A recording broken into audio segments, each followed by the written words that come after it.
సదాశివసమారంభాం శంకరాచార్యమధ్యమాం అస్మదాచార్యపర్యంతాం వందే గురు పరంపరాం. ఇటువంటి అంటే గాలి మెడలు కట్టి రకరకాలుగా ఊహించుకునే వాళ్ళు ఆ ఊహల వల్ల ఏ పని సిద్ధించదు నాయన. పని ఎప్పుడు సిద్ధిస్తుంది? ఉద్యమేన సిద్ధ్యంతి కార్యాణి న మనోరథై నహి సుప్తస్య సింహస్య ప్రవిశంతి ముఖే మృగా. ఇది చాలా గొప్ప మాట అండి. ఉద్యమేన సిద్ధ్యంతి కార్యాణి, ఏ పనైనా సరే ప్రయత్నంతో సాధించాలి. ప్రయత్నంతో మాత్రమే ఆ పని సాధింపబడుతుంది. నా మనోరథై, మనస్సులో కేవలం కోరికల వల్ల ఏ పని అవదు.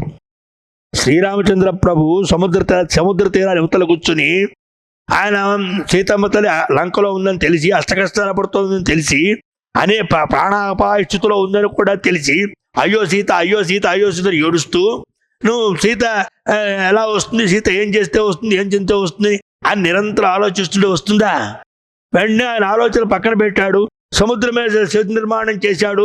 వానలతో కలిసి లంకలోకి వెళ్ళాడు. లంకా ప్రవేశం చేశాడు.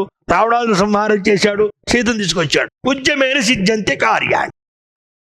ప్రయత్నం వల్ల, మన క్రియ వల్ల కార్యాలు సిద్ధిస్తాయి, కానీ కేవలం మనస్సులో కోరికలు ఉండడం వల్ల కార్యాలు సిద్ధించవు.